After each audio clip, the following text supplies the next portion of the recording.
New year? How about buying a car? Isn't a new car maybe not in your budget, but a used car is? We're answering your questions when it comes to shopping for a used car in 2024. Patrick Olson from Carfax is here to talk about all things buying used cars and, of course, much more when it comes to anything cars. We're taking your questions. You can text our expert your question by texting 336-379-5775. All of your questions are anonymous, and we answer them here in the next 30 minutes.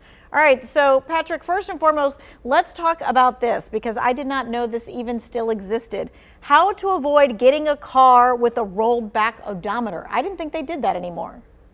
You know, Tanya, it is surprising. A lot of people assume that the old analog odometers were easier to roll back than computer chips. It's just not the case. 2.1 million cars nationwide have been flagged by Carfax for suspected odometer rollback. There are 49,000 in North Carolina alone. And the reason it's so easy is there are devices, legitimate mechanics use them, but they're only a few $100s online. And at the press of a few buttons, they can send back that odometer 10,000, 20,000, even 100,000 miles or more. Okay, so how do you know? I know there's going to be people at home who are like, you're telling the scammers how to use this piece of equipment. They already know how to use it. So how do we know as a consumer if that's happened to the car that we're looking at? Sure. There are three things, Tanya, that every consumer should do and one thing that they shouldn't. So the three things they should do is one, if a deal seems to be too good to be true, it almost certainly is. Walk away from it. Secondly, get a vehicle history report.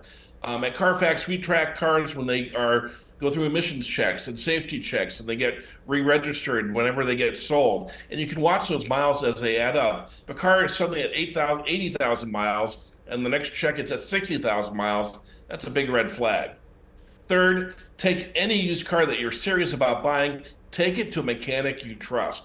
They will put it up on lift, and not only can they see things that you can't see, they also understand things that we, just regular people don't. They know if a shock or a strut or a brake line seems way more worn than the mileage on the odometer.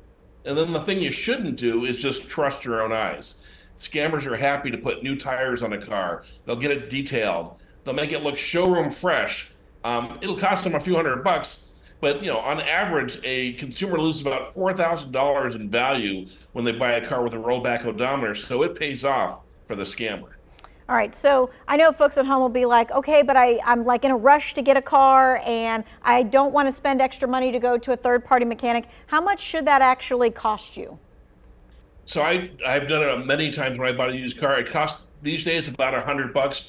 And I got to tell you, it has saved me hundreds, if not thousands of dollars. One time I went and I was looking at a used car. My mechanic said, oh, it needs about $600 worth of work. So I went to the dealer. I said, if you do this work, I'll pay your price. And we cut a deal and it worked out great for me. Okay, so make sure you get that third-party mechanic to look at that car.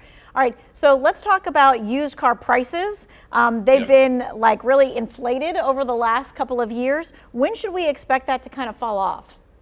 Well, the good news is prices have already started to decline. We saw on average for almost every segment in December that prices were down on average about $500 per vehicle. So that's good news, but there's better news coming. New car inventory is at its highest peak in 3 years. And when there's more new cars, automakers need to get rid of them. So that means more low interest financing. That means more cashback deals. And as the price of new cars come down, that puts pressure on used car prices to go down again because used car dealers don't want to lose their customers to new car dealerships. So I think, all in all, and if we see interest rates come down this year, I think it's going to make for a much better environment to buy a used car than we've had in literally like 3 years now. Okay, that is definitely good news for sure. All right, let's talk about best times of year to buy a car. Are there some tricks of the trade that you can let us in on? Absolutely. So what's nice about being January, a lot of people I know are thinking about that tax refund that's coming. So the thing to think about is when can you stand out to a dealership in your favor? So think about going at night. Think about going on a day with bad weather when there are going to be fewer people to compete with in the dealership.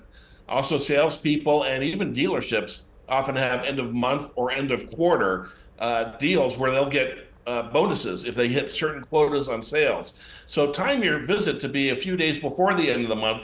That gives you time to, get up and walk away and, put some pressure on them to negotiate with you. But it's not just one time a year. These rules really apply to any time of the year, but you got to pick your right moment.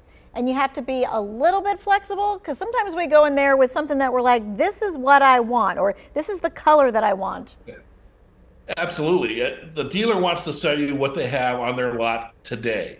They don't want to order something. They don't want to look around to nearby dealerships. They want to sell what you've got. So if you can be flexible about it, I think that's great. The other time of year for people who are going to keep a car for a long time is buy something that is at the end of the model year. So if you go to a dealership right now and you see a new 2023 model on a lot, chances are that dealer is very motivated to make a deal on that car, and you can save yourself hundreds, if not thousands of dollars.